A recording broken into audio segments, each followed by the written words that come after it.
बच्चों, आज हम पढ़ेंगे संगनी कक्षा 1 चैप्टर 4। तो आज की चैप्टर का नाम है सत्य संगति। संगति प्रत्येक व्यक्ति को एक अच्छा आचरण सिखाती है। जो संगति है वो हर इंसान को एक अच्छा आचरण सिखाती है। एक अच्छी संगति में होना मनुष्य के लिए अत्यंत आवश्यक है। अगर हम एक अच्छी संगति में होंगे, अगर जो हमारे आसपास के लोग हैं वो अच्छे होंगे, वो हमारे लिए ही अच्छा है। पाठ में लेखक ने हमारे समक्ष इसी विषय में एक रोचक कहानी प्रस्तुत की है। अब इस चैप्टर में हम वही पढ़ेंगे कि हमारी जो संगति है वो किस तरह की होनी चाहिए, किस तरीके से फायदे होती हैं। चंदनगढ़ रियासत के महाराज प्रतापी राजा थे। उनके राज्य में चारों ओर सुख समृद्धि थी। फिर भी अपने पुत्र को की ओर से वे बड़े दुखी थे। तो बच्चों, एक राजा थे जो महाप्रतापी थे। उनके राज्य में सुख समृद्धि सब कुछ थी, लेकिन वो अपने पुत्र से बड़े ही दुखी थे। क्यों? राजकुमार की शैतानियों ने सबकी नाक में दम कर रखा था। सामने तो कोई कुछ नहीं कहता, परंतु पीठ पीछे सब राजकुमार की बुराई करते। राजा ने राजकुमार को समझाने की बहुत प्रयत्न किए, परंतु सफल नहीं हुए। तो बच्चों, जो राजा था वो अपने बच्चे से बहुत परेशान थे। इवन सिर्फ राजा नहीं, राज्य के सभी लोग उनसे बहुत परेशान थे, उनके बेटे से। अब कोई मुंह पे तो कुछ नहीं कहता, लेकिन सब पीठ पीछे बड़ी बातें करते। राजा ने उनको बहुत समझाने की कोशिश की अपने बेटे को, लेकिन सब कोई भी सफल नहीं हुआ उनको समझाने में। अंत में उन्होंने कुल गुरु से मिलने का निर्णय किया। वह उसी समय घोड़े पर सवार होकर उनके आश्रम को चल दिए। रास्ते में घना जंगल था। रात होने पर राजा ने एक पेड़ के नीचे रुकने का विचार किया।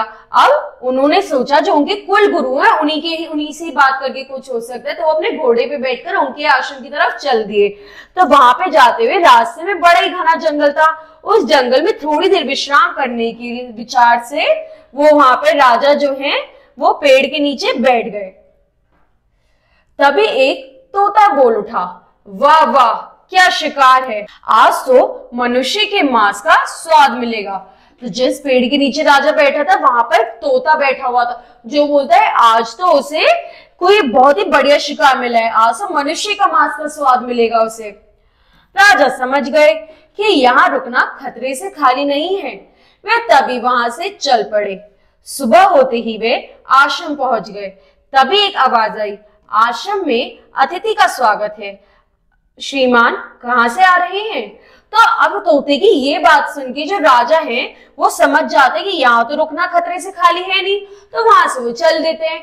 और सुबह को जब वो आश्रम में पहुंचते हैं तो वहां पे सबसे पहले वो क्या सुनते हैं? कोई किसी की आवाज आती है, आश्रम में एक अतिथि का स्वागत है, तो आप कहाँ से आ रहे हैं? राजा ने देखा आश्रम के द्वार पर बैठा एक तोता उनसे बात कर रहा था।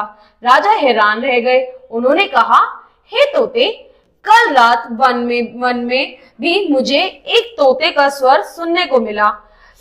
उसकी बातें मन में भय जगा देती थी, और तुम्हारी वाणी, आह, क्या मिठास है शब्दों में। तो अब जो राजा है, जब वो तोते की आवाज सुनता है कि वो क्या बोल रहा है कि आप कौन हो, कहाँ से हो, तो राजा क्या बोलता है कि कल भी रास्ते में मुझे एक तोता मिला था जिसकी वाणी से मेरे को तो बड़ा भय हो गया था, डर लग गया था, लेकिन तुम्हारी वाणी, अरे वाह, तुम्हारी वाणी तो बहुत ही बढ़िया और मिठास है इस वाणी में। तोते ने उदास स्वर में कहा, क्षमा करें महाराज, मेरा वह भाई ठाकुर के राजा के साथ रहता है, इसलिए वह ऐसी बातें करता है, परंतु मैं ऋषि के आश्रम में रहता हूँ, इसलिए इस दोष से मुक्त हूँ। अब वो तोता से क्या कहता है कि वो तो डाकुओं के साथ रहते हैं इसलिए उसकी वाणी ऐसी है, लेकिन मैं तो ऋषि के साथ रहता हूँ, तो मेरी वाणी मीठी भी और अच्छी भी है, और मैं उस दोष से मुक्त हूँ। राजन, संगति में बड़ी शक्ति है, जैसी संगति हो प्राणी वैसा ही बन जाता है। तो तोता उसे समझाता है कि जिस संगति में हम रहते हैं उसमें बड़ी शक्ति होती है। अगर हम अच्छी संगति में रहेंगे तो अच्छे रहेंगे, और गलत संगति में रहेंगे तो हम वैसे ही बन जाएंगे। राजा को समझ से देर नहीं लगी। उन्होंने घर लौटकर राजकुमार की संगति को सुधारना आरंभ किया। कुछ ही समय में राजकुमार सबको प्रिय हो गए।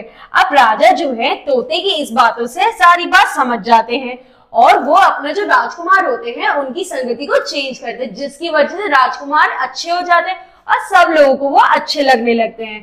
तो इस समय क्या शिक्षा मिली? अच्छी संगति मनुष्य को अच्छा आचरण सिखाती है। अगर हम अच्छी संगति में रहेंगे तो हमारा जो आचरण होगा बच्चों वो भी अच्छा ही होगा। ठीक है, अब अगली क्लास में अगला चैप्टर पढ़ेंगे। Thank you.